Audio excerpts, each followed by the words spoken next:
If anyone objects to this union, speak now or forever hold your peace. Stede stands in a stolen blue silk, adorned in lace frills and golden embellishments. A real stunner of a suit. Holding a ring swiped from the grave of a British duchess. Look, she's dead. She won't miss it. Love had driven him to some insane places, but none more so. Hey everyone, Carly Heath here. Baby Kraken is back on the podcast this week with 2 podfic narrations by Daydreamcrash. Would That Be Cool is for teen and up audiences and is based on the author's post-season 2 trailer / pre-season 2 theory they posted on Twitter way back when. And this theory reads, I do think that if rumor goes around that Blackbeard is crashing weddings, then the smart, (stupid) thing for Stede to do would be to set up a fuckery of a wedding. Makes sense to me. The other podfic is Once Upon a Poolside. It's an angsty fic that deals with loss, but has a whole lot of love between Ed and Stede. It's inspired by Our Wives Under the Sea, a novel by Julia Armfield. This short 2,000-word fic has about 49 comments of love on it, and repeatedly the comments describe it as devastating and poetry. So let's dive into the first fic. Would That Be Cool? By Daydreamcrash, read by Baby Kraken. Hello, friends. Now, when I read this one and all the dialogue in it and all the characters, I knew immediately that I had to read it. I think it's going to be a bit unhinged, and I hope I can do it in one, but I may have to splice some bits in. We'll see how it goes. This is Would That Be Cool? By Daydreamcrash. I will be doing the voices. If anyone objects to this union, speak now or forever hold your peace. Stede stands in a stolen blue silk, adorned in lace frills and golden embellishments. A real stunner of a suit. Holding a ring swiped from the grave of a British duchess. Look, she's dead. She won't miss it. Love had driven him to some insane places, but none more so than this. A hush falls over the ship. It's taken hundreds of lonely days, letters in bottles and moon-flooded wishes, unravelling tides and cloudbursts of rain that soaked him to the bone. He'd thought that Ed was better off without him, till he heard. Well, he's heard a lot of things. A lot of things that have landed him here. Wide eyes stare back at him, a little crazed. It is a little crazy after all. The two of them wait at the altar, surrounded by tulips and hand-stitched heart-shaped bunting. Any second now. The priest takes a breath. Before he can speak again, the boat rocks. Heavy boots thump against the deck. Right on time. Guests turn their heads, gasping when they see the leather-clad intruders. At the sidelines, Stede's crew prepare their daggers and guns. Everything is going to plan. Hundreds of lonely days, hundreds of wild, sandy dreams, and none of them could do Edward justice. He's beautiful, a force to be reckoned with, stormy and coal-smothered against the aquamarine sky. The dazzling sun is eclipsed behind him. His crew are painted in the same coal, suited up in the same clunky baldricks and snake-like rope. They descend on the ship like a black cloud. It's all very theatrical.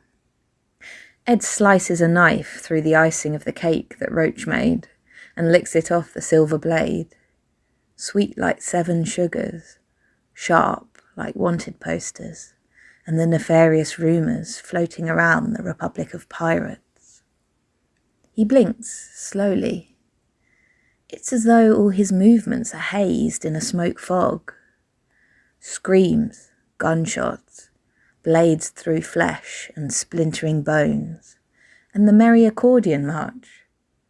It all fades to nothing when Stede hears his voice. "I do."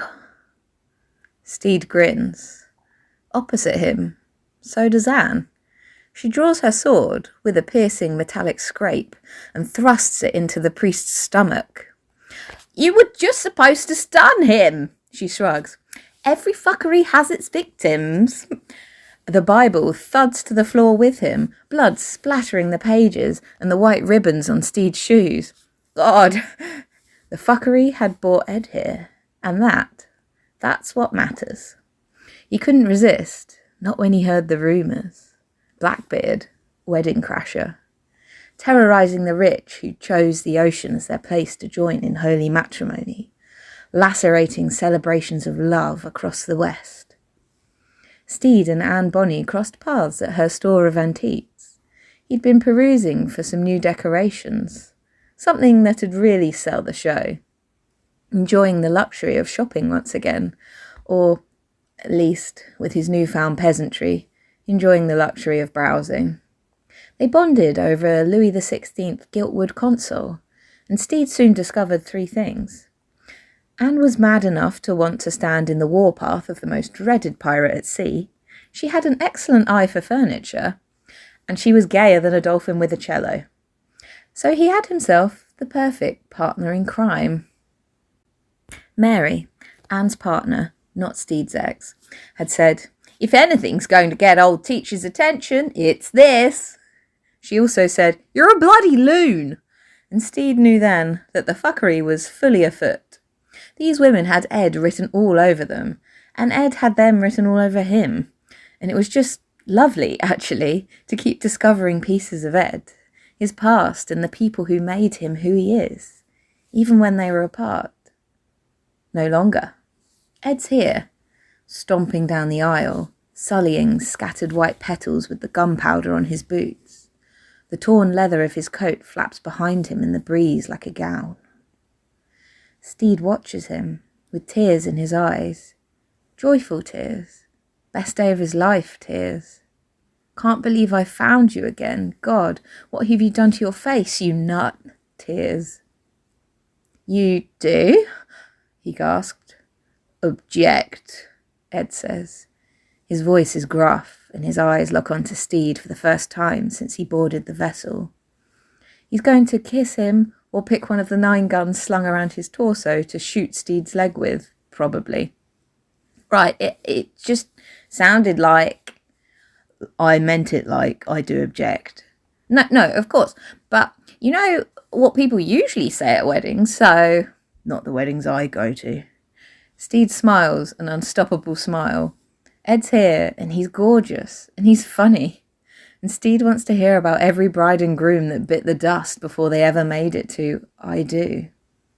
None of them, not a single one, have got shit on Ed and Stede. Their wedding would be spectacular. He's getting ahead of himself. Ed's still mad. Stede hasn't explained himself. They've got a lot of talking to do. "It's so good to see you," is all he manages. It rushes out of him. It puts a little crease between Ed's brow. Stede hardly expects him to stay the same. If anything, he reckons Ed might tell him how utterly awful it is to see him, seeing as he's been wreaking all this havoc in the name of heartbreak. A nicer way of putting it than Lucius did. But no, he just stares. His face smooths over before Stede can really make sense of the look in his eyes. He carries on down the aisle. "I miss you. I dreamed of you," Stede thinks. "Let's get married." It's not even his most insane idea in the past week, really, considering the fake wedding decorations, the hoax bride, and the dead priest. Stede didn't imagine it'd get quite so bloody, but, well, he didn't imagine much else other than... Ed stops in his tracks. His eyes are still fixed on Stede's as he reaches out and tugs a thread of pearls from the neck of a guest. The attendees to the fuckery are all pirates, dressed up like the upper crust. Had to make it worthy of being crashed by Blackbeard, of course. Stede had rather encouraged them to leave once the battle began, But they're pirates, after all, so there's quite the kerfuffle happening around them right now. The pirate cusses Ed out, probably. Stede doesn't hear it. And then they're being tackled to the ground by someone in leather. Ed fastens the pearls around his own neck. "Suits you," Stede says. "Fuck you." That might be more like what Stede was expecting. He takes 3 more strides towards Stede until he's in front of him at the altar, jabbing a finger into his chest. "You fucking arsehole! You left me! You fucking left!" "Hey, Eddie!" Ed's eyes, the stunning blaze of rage that they are, dart to Anne. She's torn her veil off, dark curls tumbling around her face as she tugs her sword out of some bloke's ribs. "Long time no see," she says. For a split second, he looks pleased to see her. "Annie, you look..." Then he glances over her outfit, sees the red-streaked white lace dress. Then he looks mad. Madder than before. His jaw clenches. The length that his beard is at now is really quite flattering, emphasising the sharp lines of his face that Stede would happily bleed out for. And he practically snarls. His hand drops into a fist at his side. You were going to marry him." "He's an absolute darling. Why wouldn't I?" "Well, no, actually," Stede begins. "Hush," Anne says. She places a finger over Stede's lips, and Ed stares at the movement like he might rip her arm from its socket. He stays still, lifeless, like all the posters Stede's collected of him, but far less ghoulish. Stede slowly leans away from Anne's finger. She's too busy raking her eyes over Ed's get-up, armed to the bloody teeth, to notice.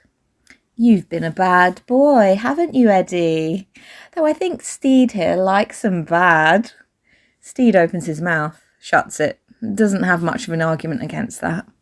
The whole 9 guns, smoky eyes, leather, metal, brooding look, isn't not working for him. "Oh, fuck you too," Ed says. "Fuck you both." I was just trying to get your attention," Stede says. "A bit of fuckery. I thought you might appreciate the theatrics." The slight uptick of Ed's lips could well be another one of Stede's silly, fantastical dreams, but he's choosing to believe that it was there, if only for a brief moment in time. "He was trying to make you jealous," Anne stage whispers. "Well, let's do it properly, lover boy. Marry me." Stede looks at the priest. The dry blood on him is darkening in the hot sun. His lifeless eyes stare up at the white clouds like a target. This really wasn't the plan. Once Ed got here, and here he is, marvellous, Stede sort of thought they could just hash it out and all would be well.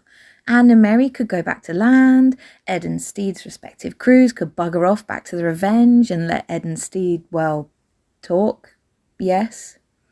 "Oh, that's okay," Stede replies. "Thank you, though." "So, you'd marry him?" comes Mary's voice. She's blood-splattered too. Her crossbow was wet, glistening red on it from where she's used it as a blunt force object. It looks pretty badass. Stede should see about getting one. Maybe with some colourful, feathered arrows. "What? You didn't even want to get married?" Mary scoffs. "You said," Anne continues, "it's commercialised, totalitarianistic nonsense set up by well-to-do heterosexuals who can't even do missionary right." "Yeah, well, these guys are doing it." For a second, Stede thinks she means him and Ed. Then he sees Pete swing an arm around Lucius. Both of them are beaming proudly. A fluffy cloud shifts in the sky and lets the daylight fall brighter over the deck. "Yeah, hi, we got engaged." "What? When?" Stede cries out, delighted. "Just now," Pete says. Roach, gory cleaver still in hand, runs up behind Lucius and Pete and starts what becomes a pile-on of a hug from everyone, Stede's crew and Ed's. Stede watches them fondly. Things are going to be okay. Jim is in Oluwande's embrace, and a member of Ed's crew that Stede doesn't know is sandwiching them in. Frenchie has an arm slung around Roach, who has an arm slung around Fang, and is kissing wee John on the cheek. Izzy looks worse for wear, and none too pleased to abandon a spa, but even he gets tugged into the affectionate chaos. A seagull has landed on Button's shoulder, and Stede so hopes that it's Livy. His sanguine daze is ceased by a knife being stabbed into the wooden podium beside him. He stares at Ed's leather-clad fingers wrapped around the hilt of the dagger. The emerald on one hand looks awfully familiar. But then Ed's had free range of all his stuff on the Revenge, hasn't he? Stede would love to think that his cabin hasn't undergone the same makeover that Ed's crew has, but that's probably wishful thinking. He dreads to imagine the fate of his precious gold gauze curtains. "Can I help you?" Stede says, because honestly, as much as he has to apologise for, that was still an unnecessarily rude interruption. In return, he gets an incredulous look. It somehow says everything. Fair point, Stede thinks, and takes a deep breath. "Ed, I'm sorry." "Oh, you're sorry, are you? Well, that's all right then. Don't know what I was so mad about, since you're so sorry."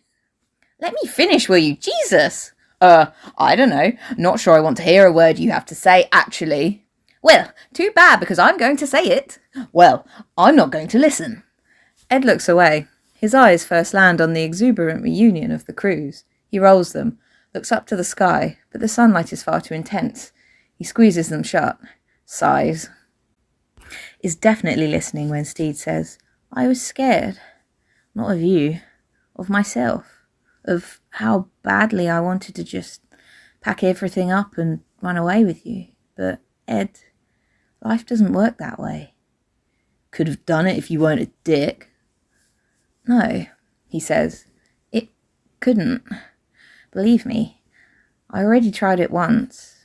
There will always be something that haunts you if you haven't dealt with it." Ed's brow furrows just slightly. Stede thinks he might understand a thing or two about ghosts. "And there was a lot I hadn't dealt with." "What about now?" His eyes are still closed. Now, there's nothing in the world that could stop me from being with you. No mountain, no storm, no rodents the size of bears in any jungles." "Feels like there's a story there." "There are so many stories, Ed. I want to share them all with you. I want to hear all of yours, all the gruesome bits, and everything." "You don't want that," Ed says darkly. He drops his head, fascinated by the crushed bouquet under his boots. "But I do want it, Ed, my love." "Oh, fuck, come on, mate. Don't get ridiculous." "I will be ridiculous if I bloody well want to," Stede snaps. "You have no clue how much I missed you. I missed you every second of every day, Ed. I never stopped thinking about you. Not once. Ask anyone. They're all sick of me." "Great. Good for you." "What? You haven't missed me too?" Let me think. Do you tend to miss the guy who promised to go to China with you and then didn't fucking show?" Maybe," Stede says. "A little bit. You know he's an idiot, after all." Ed's gaze is on him now, eyes open amongst all that coal. It's a complicated expression. Stede could almost believe it to be the beginnings of forgiveness if it weren't for that cosmic flicker of rage. "Let me tell you a story," he says, gruff and too calm. "I waited there on that fucking dock all fucking night thinking I'd terrified you with that kiss, and you were probably somewhere fucking washing your mouth out just so you didn't have to think about Oh, blah, blah, blah, round in fucking circles," says Mary. Stede forgot that there were other people here. The couple were smeared in blood.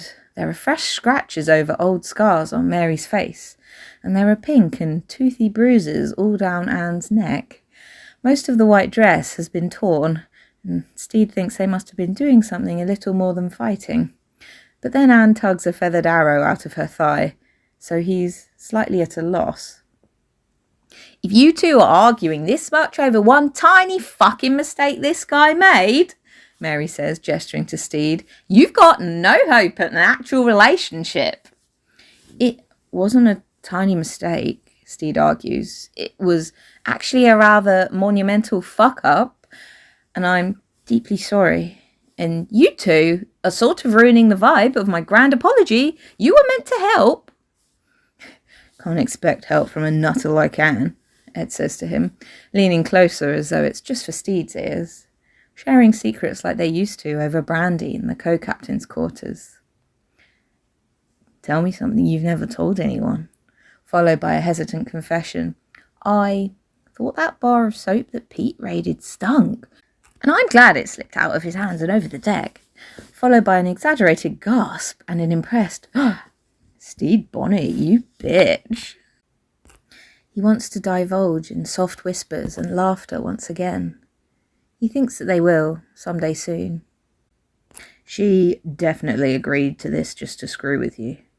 Stede pouts and smiles something angelic that somehow still agrees with everything Ed's saying. But Mary, come on, you used to be a romantic. Anne scoffs. For a pirate, Ed argues. She used to fucking write sonnets about your eyes. And her tits, Mary sighs dreamily. But then I grew up, got real. You wouldn't understand that, Teach. You're too busy in fantasy land with Goldilocks here. Ed scowls at her. Disagrees. Wait, no, that's not good, is it? Or is it? Could be. It's not Fantasyland. Stede's just willing to go above and beyond to really deliver an artistic, heartfelt expression of his regret, so Ed would be well within his rights to protest that. But if it is a Fantasyland, which love often feels like it is, then yes, Stede wants Ed in it with him. They're allowed to be dreamers. They'll work hard for it too. Stede knows. Can't one be romantic and a realist? Both Mary and Anne narrow their eyes at him, but Ed tilts his head. There's a huge possibility here that he thinks Stede has a good point. Yeah, Stede says, emboldened. That's right. You can be in love and still put in effort. I fought tooth and nail to get here. You guys know. And the whole time, he turns to Ed. The whole time I was thinking about you, about how you kissed me, about how you laughed with me, about how you accepted me for me, about how much I really do love. Bloody hell, Teach. He's wetter than any of the blokes you've been with, and that's a feat. Go home. Ed grits out with a sense of finality.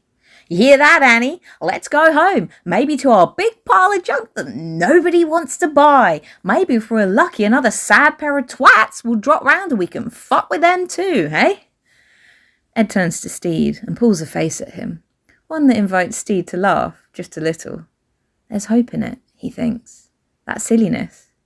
They're not doomed. A love like theirs could never be doomed. You boy! Anne shouts across the deck. Lucius looks around and points to himself. Me? That working out for you?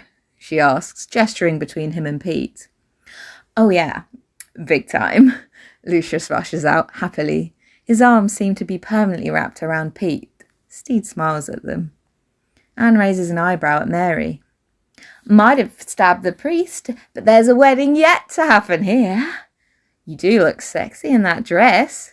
Anne curtsies in the shredded, blooded lace. What do you say, love? Smiling, choked up, Mary says, I don't want to end up like these freaks. Psh, Anne says. Hey, says Stede. She holds her hand out to him, and Stede takes a moment to understand. When he does, he places the grave-robbed ring in her palm. Do you vow to love each other for worse? Stede begins. Oh, fuck off, Anne says, putting the ring on Mary's finger. Look at that, Mary says. She frowns at it. It's ugly as shit. Anne laughs and lifts Mary's hand to her mouth. Her lips wrap around Mary's ring finger, and she takes the silver between her teeth and swallows it. Mary kisses her. There seems to be a lot of tongue involved. They've each got a knife to each other's faces too, which has to be a hazard with the whole kissing thing going on. Stede feels like he and Ed might be intruding a little. You know you guys were already married. What? Anne asks. Mary's mouth dropping to her neck. From the thin cut across her cheek, blood is dripping down Mary's lips and getting smeared everywhere. Yeah, Ed says. I literally married you back in 92. Mary breaks for air and traces the old scar that runs across her other cheek. Oh, that's what that's from. You forgot your own wedding? Stede asks with concern. Look, Mary says, there was a lot of booze and weed and molly and rhino horn on that ship. It was a great fucking time. Ed shrugs in agreement. Yeah, and we probably just did it for a laugh, Anne argues. Yeah, hilarious, says Mary. Fuck, we were doing letting you officiate our meetlage. Rude, Ed mutters. Stede is bold enough to pat his shoulder over it, and he doesn't get stabbed or anything. Consider it a vow renewal? Stede suggests. Everyone looks at him like he's gone mad. You know, a sort of reminder of your love and the things you'll do for one another. I can think of plenty of things, Anne says, either salaciously or murderously. Stede's not sure. That exists? Ed asks. No, Stede says. Maybe it should. Though I think most married people, at least on land, aren't really in it for love. Fuck's the point then? Money, acreage. It saddens him, but he says it anyway and hopes that Ed well and truly understands. Obligation? Ed blinks at him. You gave all yours away, he murmurs. Yes, I did. All of it. He watches in awe as Ed's lips lift into something that's almost a smile. Cool. How did you know? Ed glances around at the fuckery. I'm not the only one people gossip about. Plus, your hair doesn't look as fancy. Stede raises a self-conscious hand to his hair. I mean, it still looks nice, Ed says quickly. Oh, thanks, that's very kind. But it used to be all bouncy, you know? Yes, well, Stede's about to explain all the cold, hard floors he's slept on and the less than ideal shower pressure at Spanish Jackie's when Pete drags Lucius towards them. Can we get married too? Copycats, Anne accuses. Give me a minute, I'll get you a ring. She starts to reach her finger down her throat before Lucius stops her. Really, that's fine. Thanks so much. You only just got engaged, says Stede. Oh, I'm sorry, Dad. Didn't realise there were rules out here at sea. Should we wait for your approval? No need. You have it. Forthcoming. Yeah, that was a joke. We don't need it. But again, thanks. Stede opts to keep his mouth shut and let Ed handle things from here. He's done it before, after all. Do you promise to love each other and never leave the other stranded in the middle of the fucking night? Yes. Sure.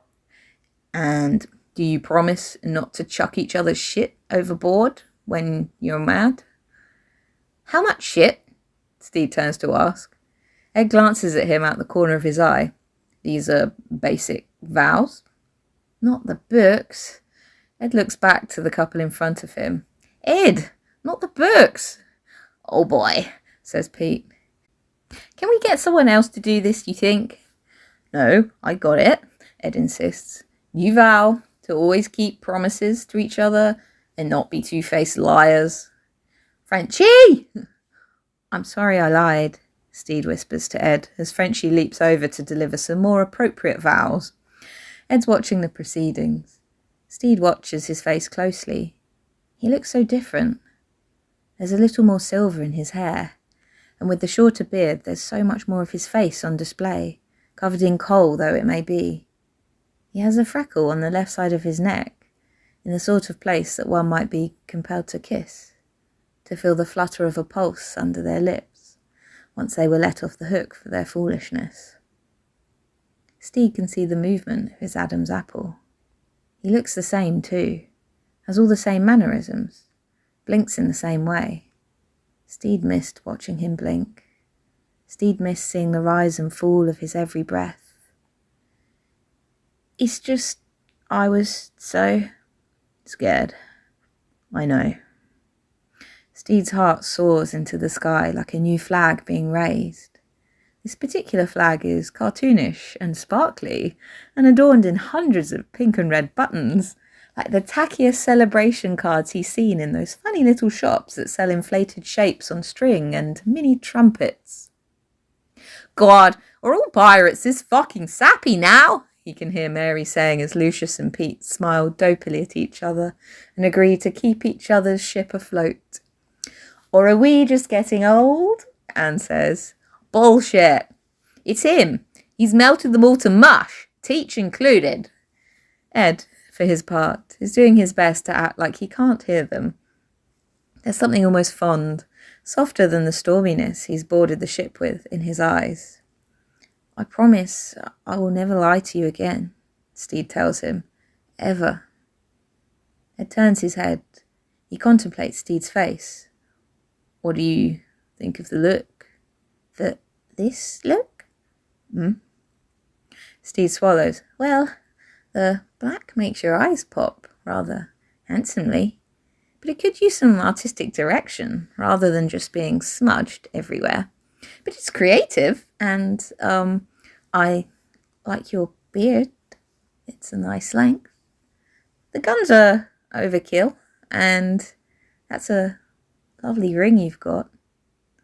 Ed looks down at the emerald on his finger. His ring finger, no less. You didn't throw everything overboard then? Stede teases. Most stuff, Ed mutters. How does that make you feel, Stede? Upset, he says, that I made you feel that way? That you couldn't even look at my things anymore? That's how much I hurt you. Ed doesn't look quite satisfied with the answer. And Stede did promise, so he adds, pretty bloody furious too, because there were some first editions in there. At this, Ed's mouth curves upwards. His eyes, ringed by smoky black, sparkle as they meet Stede's. I'll get you some more. The relief feels feather light after near to 100 days of back-breaking melancholy. Well, that's sort of the point, Ed. They're irreplaceable, actually. So, the expression on his face could definitely be called a smile now, and it's aimed right at Stede. The books aren't so important after all. I'll promise I'll shut up. Promise I don't mind. Pete and Lucius are kissing, and the ship is rocking with applause. Anne spins the rejected knife in her hands, laughing about something undoubtedly cynical that Mary whispers to her. Stede manages to tear his gaze away from Ed and clap his hands together for the newlyweds. He cheers along with the two crews, maybe one again now? Feeling love surround him like the endless blue. It's infinite, the shimmering reflection of the sky across the water, not a shore in sight. His old life, gone. His best friend back by his side, his crew and his ship nearby, and the sun after all those months of rain. I think these guys just got married too, someone says. What? Who even are you? Oh, I'm Archie. Yeah, I totally overheard you guys making promises and shit, and Blackbeard's giving you major puppy dog eyes. Bet that's not something you thought you'd be saying this morning, Jim says. Archie laughs and nudges them with their elbow. 3 for 3, Lucius suggests from Pete's arms. He has petals in his hair and looks to be on cloud 9. Stede and Blackbeard sailing on the sea, Roach starts singing. He dumps the cake, what remains of it anyway, after the earlier skirmish, on the wooden pulpit and cuts a crumbled slice with a knife. Clean, thank God. K-I-S-S-I-N-G. First comes love, then comes sex, Lucius contributes gleefully. Excuse you, says Stede. I thought it was death, Archie says. Stede scrunches his nose up even more. No, guys, it's marriage, Roach says. Nah, where'd you hear that? And then comes baby in a golden carriage. Bit old for babies, though, don't we think? I'm 48, Lucius, not 80. Okay. It's then comes a great big treasure chest, I thought, Wee John says. You get me, babe. Ignore them, Stede says to Ed. We can take this at our own pace, I mean. Ed's hand disappears into his pocket, and he pulls out 2 figurines.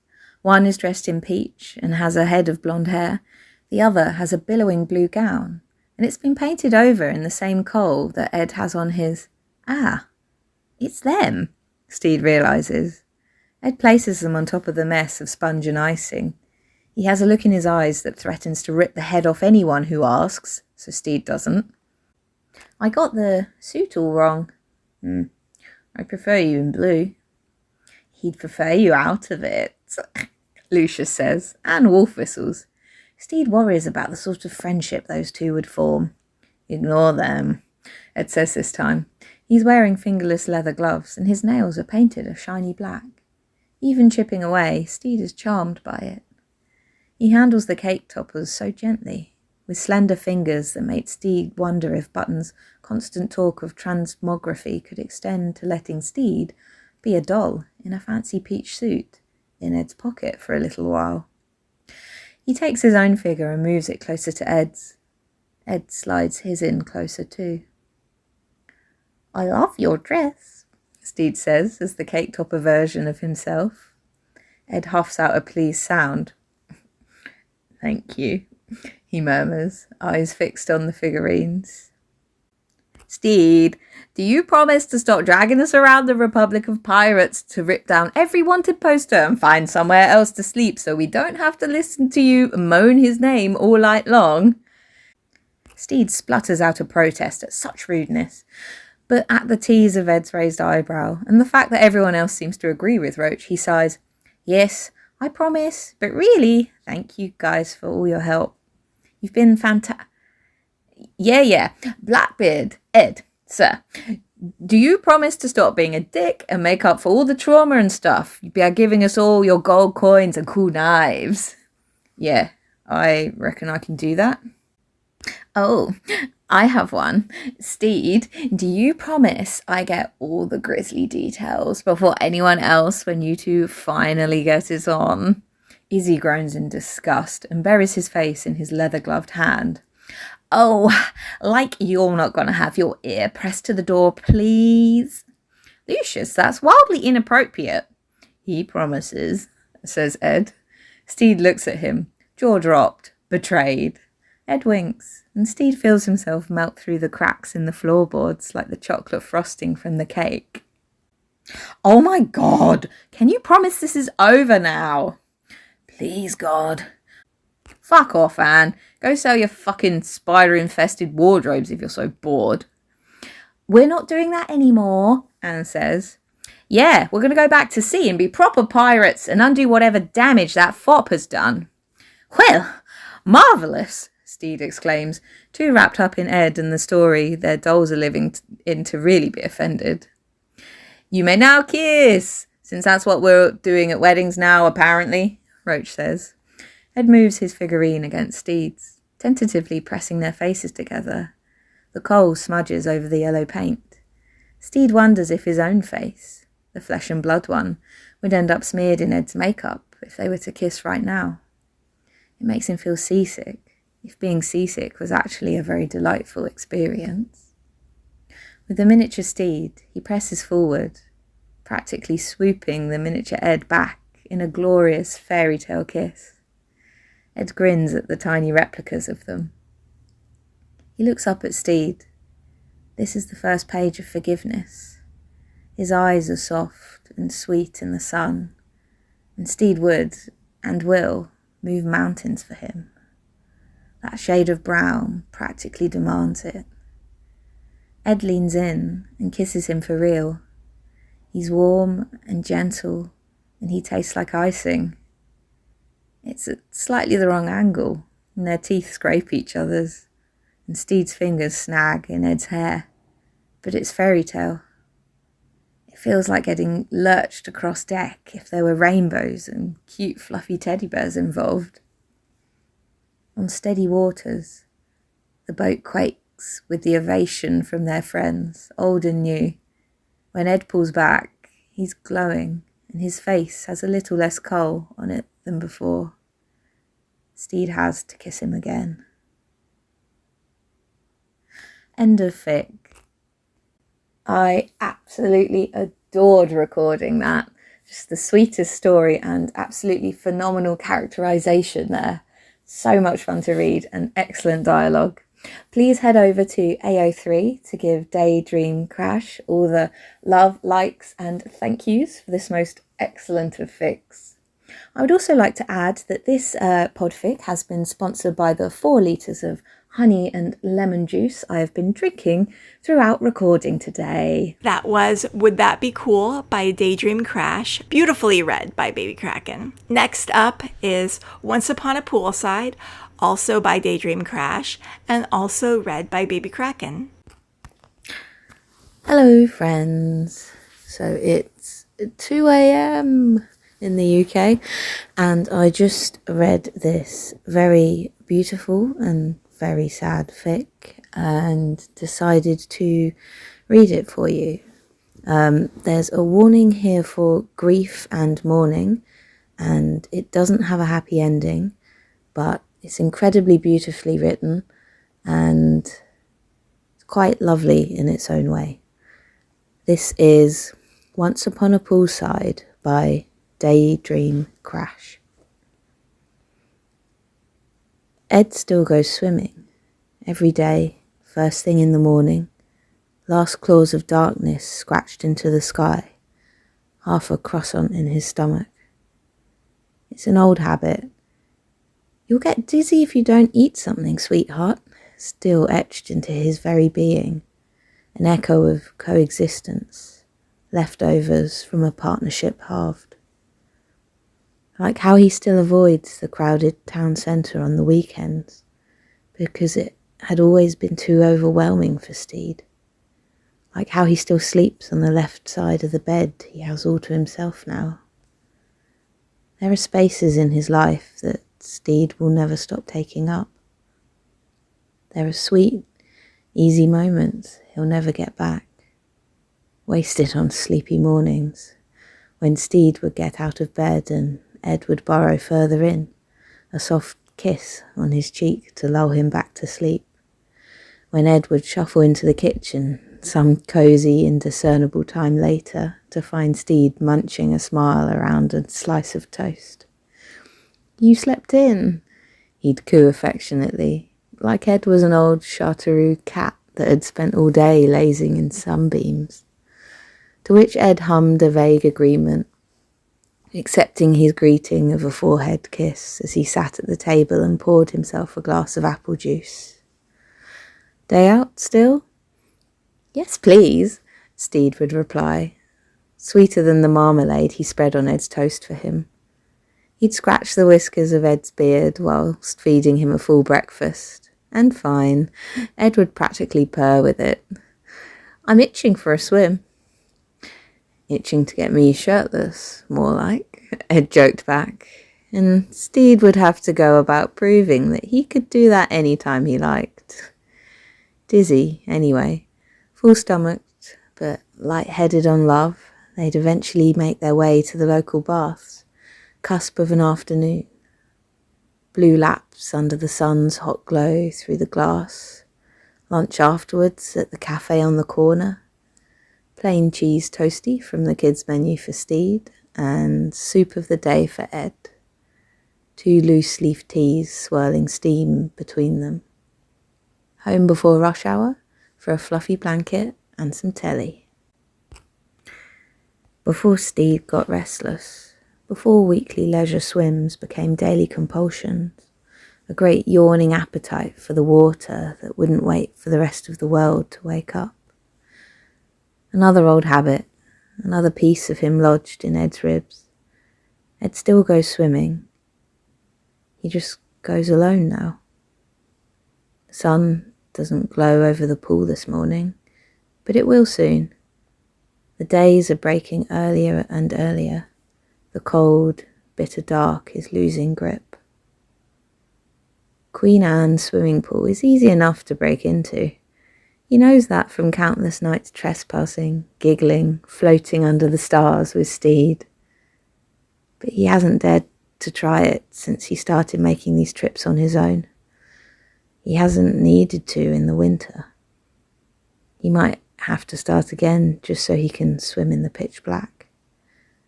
And maybe also, honestly, so he can scream underwater. That might help somehow. Don't know till you try and all that. Instead, he drifts silently in the aquamarine, as good as still around him, recalling how giddy Stede used to get here, all splashes and blowing bubbles. He'd come to life in this pool. The memory burns under Ed's skin, threatening to pull him apart at the seams right there, flesh peeling away for blood and bone marrow rather than...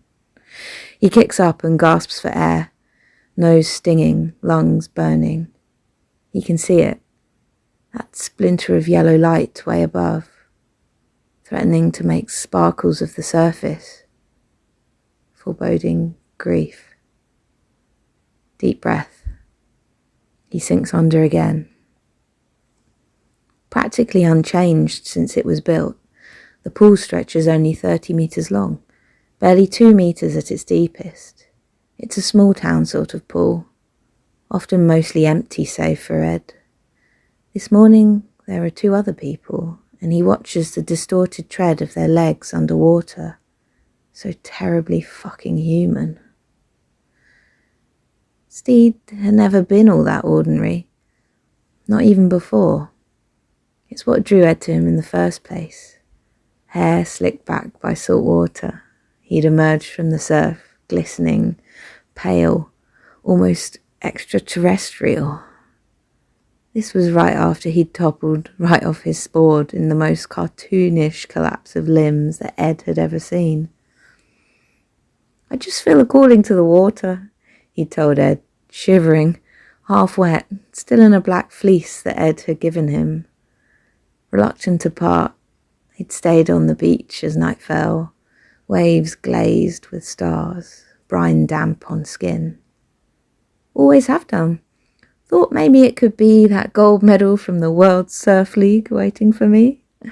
Ed laughed, unable to look away from his moonlit profile. Love at first fucking sight it was.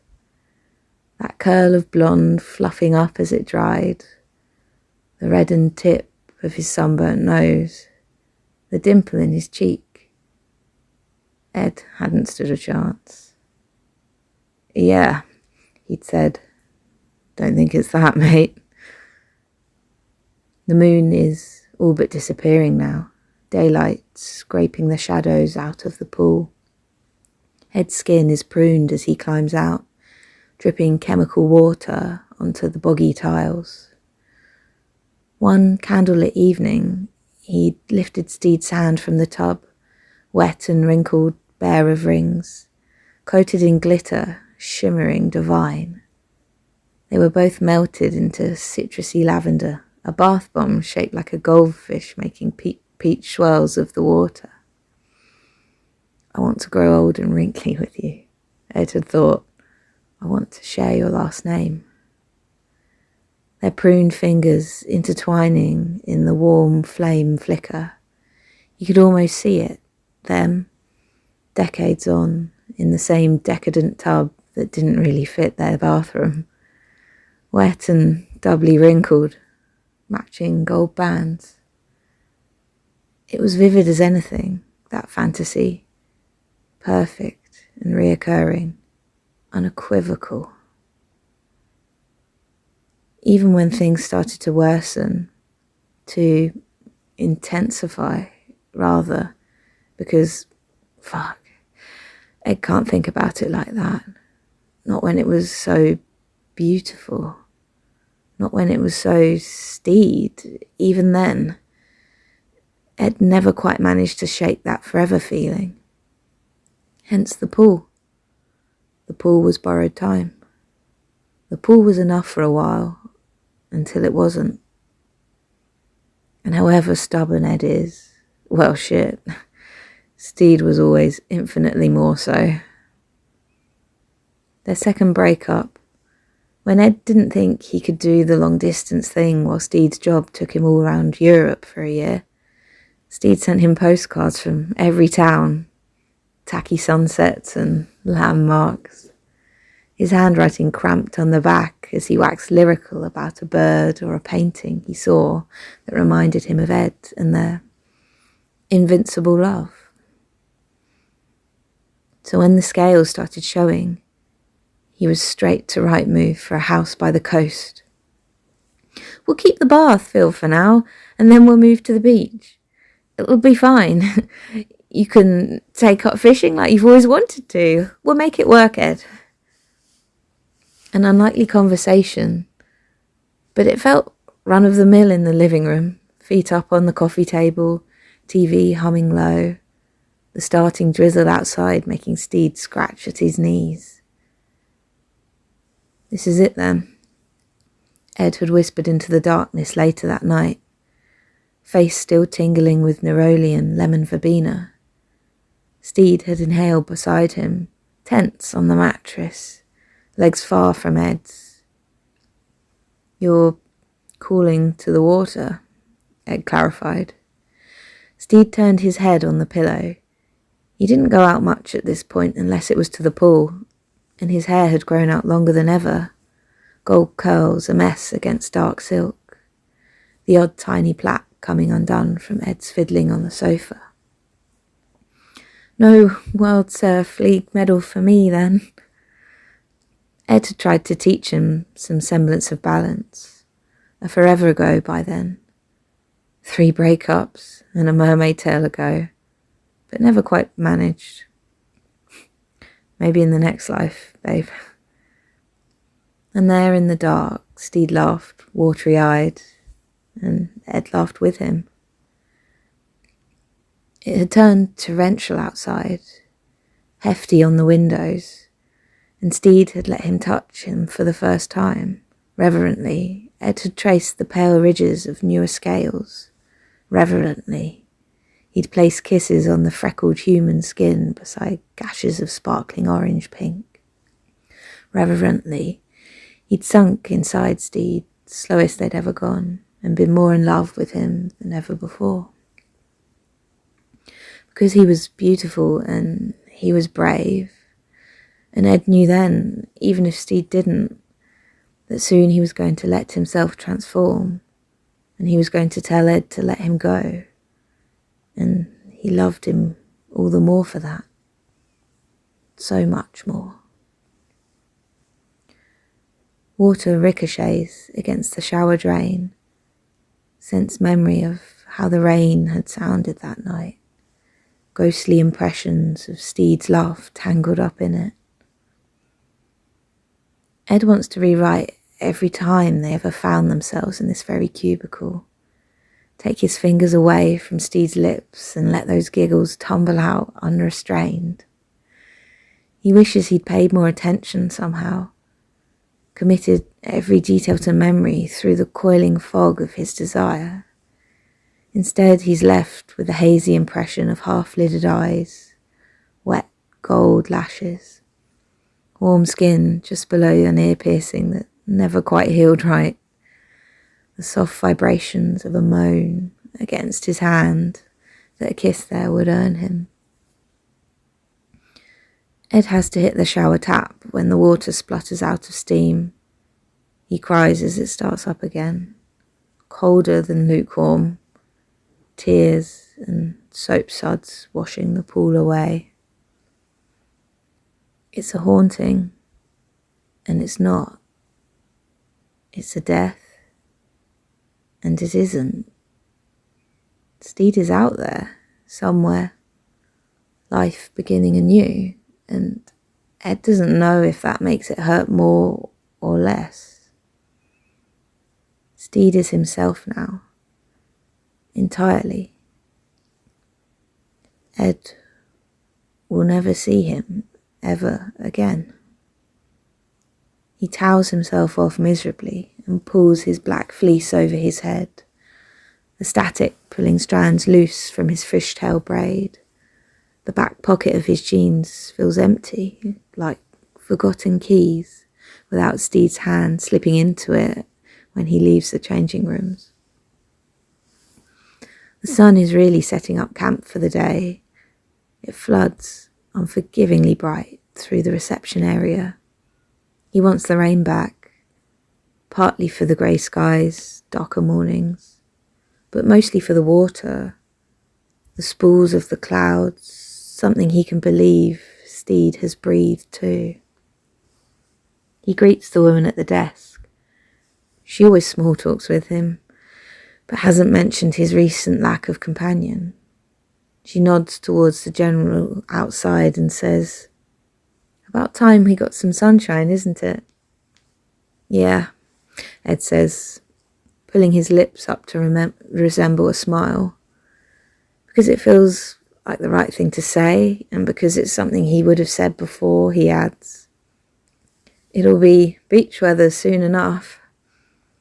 The woman likes it. Anyway, Ed manages to hold his smile until the doors swing behind him, and he finds himself on the steps, gleaming daylight in his eyes.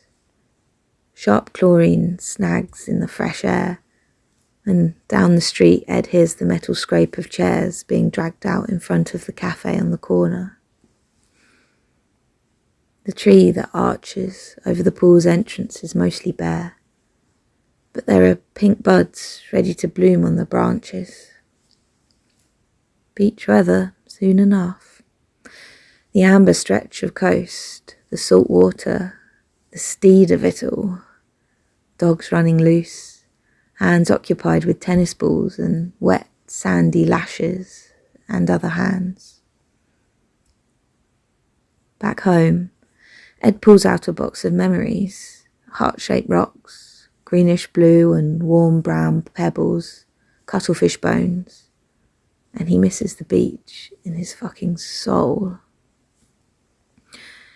A promise is a promise, though. Ed will never step foot on the shoreline. Stede will never swim up to it. One goodbye was more than enough. They can't spend the rest of their lives searching, waiting, hoping for one another. Ed loves Stede too fucking much to deny him the whole of the ocean. Stede loves Ed too fucking much to deny him the whole of the earth. It's a singular scale at the bottom of the box that reminds Ed of this, time and time again. Whenever he wants to fuck it all and drive to the closest seaside town, he holds the orange-pink scale in between his fingertips and watches how it twinkles in the light. It all comes back to him then, the beauty of Stede's metamorphosis. The starburst creases around his eyes that Ed realised only as he was about to swim away forever had deepened since they first met. The sun on the water, how stunning it had made Stede look, unburdened smile as the waves crashed around him. His tail, free at last, glittering where it coalesced with his chest. The body that Ed knew inside out, better than his own, becoming something new and uncharted. The last page. Ed had fallen just a little further in love. Courageous lunatic. Beautiful, beautiful merperson. The sea can keep them apart, but their souls are still destined. Their love is still invincible. Ed knows that. It's what sets the tears off again. "I miss you," he whispers to the scale, imagines it echoing through the sea somehow until it reaches him, wherever he is. Imagines Stede's voice rushing right back, like a trick of the ocean through a conch shell, soft, like that rainy night, whooshing into Ed's heart. Maybe in the next life, babe. End of fic. Think I'm going to go have a little cry. That was Once Upon a Poolside by Daydreamcrash, read by Baby Kraken. And if you've enjoyed these, head to the show notes so that you can follow the link to their AO3 and give them a comment and a kudos, and subscribe to Baby Kraken and Daydreamcrash on AO3. Also, if you want to show the world that there's still demand for our flag-related content, give this podcast a rating and a review. It helps others find it, and it helps grow this community. If you want to record one of your own podfics and have it on the show, by all means do that. Just get the author's permission first, and then email the finished file to ourflagmeansfanfiction@gmail.com. And if you enjoy memes and other Our Flag related hilarity, follow us on Instagram at ourflagmeansfanfiction, all one word. Bye!